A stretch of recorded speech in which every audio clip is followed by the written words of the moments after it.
Hello students, आपका मेरे channel विकास education point पर स्वागत है।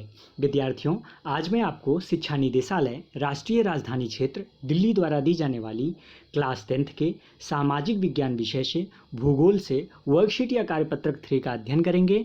विद्यार्थियों, यह कार्यपत्रक 13 जुलाई 2021 की है। आइए अध्ययन करते हैं। आज का हमारा टॉपिक है बच्चों संसाधन। संसाधन क्या है बच्चों?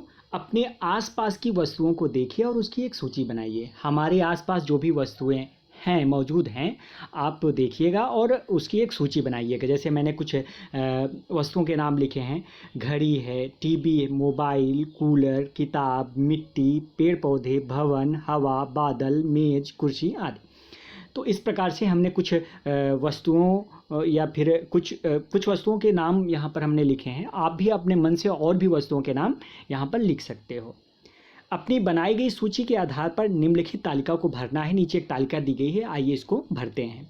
वस्तुएं जो आपके काम की हैं और वस्तुएं जो आपके अलावा किसी अन्य के काम आ सकती हैं। तो ये जो हमने वस्तुओं के नाम लिखे बच्चों, इसमें देखते हैं कौन कौन से हमारे काम की हैं और कौन सी ऐसी वस्तुएं हैं जो सभी के काम आ सकती हैं। तो आइए देखते हैं बच्चों। इसमें घड़ी, टीवी, मोबाइल, कूलर, किताब और मेज, कुर्सी, ये सभी हम डेली यूज़ करते हैं, तो ये हमारे पर्सनल काम में है। वैसे सबके काम आती हैं बच्चों, बट हमारे आसपास हैं, हमने उसको बनवाया है तो हम इसको यूज़ करते हैं, ठीक है ना। और ऐसी वस्तुएं जो आपके अलावा किसी अन्य के काम आती हैं, जैसे मिट्टी है, सबके काम आती है। पेड़ पौधे सबके काम आते हैं, हवा देते हैं सबको। भवन है, घर सबके काम आता है। बादल, हवा, तो ये सभी जो है सबके काम आते हैं। इस प्रकार से हम सूची बना लेंगे। बच्चों, इन गतिविधियों के माध्यम से हम निष्कर्ष निकाल सकते हैं कि ये वस्तुएं हमारे लिए उपयोगी हैं एवं इसका मूल्य भी है। इसे संसाधन कहा जाता है। ऐसी वस्तुएं जो हमारे लिए उपयोगी हों और जिनका एक मूल्य हो, उसे हम संसाधन कहते हैं। जैसे कलम, ब्रेड, चावल, कॉफ़ी, टेबल आदि। उल्लेखनीय है कि मूल्य का तात्पर्य सिर्फ उसकी कीमत से नहीं बल्कि उसके महत्व से है। मूल्य मतलब होता है बच्चों यहाँ महत्व से है, पैसे से ही नहीं है, ठीक है ना।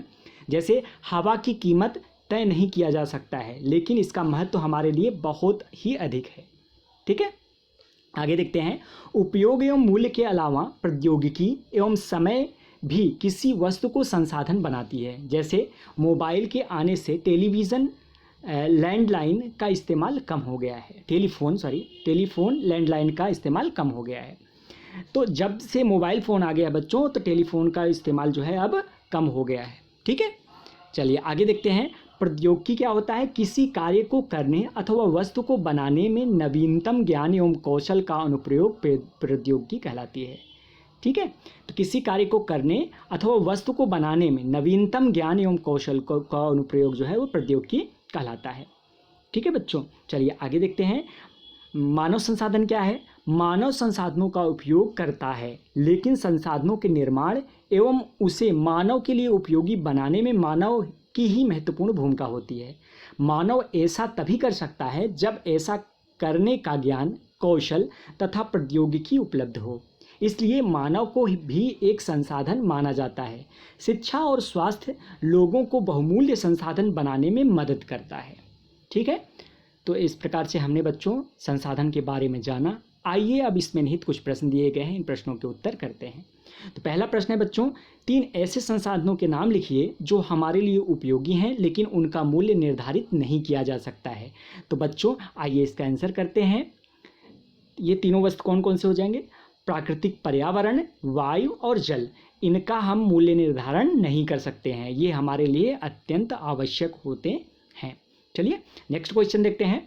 मानव अपने ज्ञान एवं कौशल से उपयोगी संसाधनों का निर्माण करता है। कम से कम 2 उदाहरणों के द्वारा स्पष्ट करना है। तो आइए देखते हैं बच्चों, इसका आंसर करते हैं। चलिए इसका आंसर हम लिखते हैं बच्चों। यह सही है कि मानव अपने ज्ञान एवं कौशल से उपयोगी संसाधनों का निर्माण करता है। जैसे कि जल से जल विद्युत का उत्पादन होता है, लौह अयस्क से स्टील का निर्माण होता है, कोयले के उपयोग से ऊर्जा के लिए प्रयोग किया जाता है, इसका ऊर्जा उत्पादन के लिए कोयला का प्रयोग किया जाता है। तो इन तीनों में से कोई 2 आप लिख सकते हैं। तो ये था आज का हमारा कार्यपत्रक बच्चों। कोविड-19 जैसे महामारी से सुरक्षित रहने के लिए हमें अपने हाथों को नियमित रूप से साबुन व पानी से धुलना चाहिए। धन्यवाद।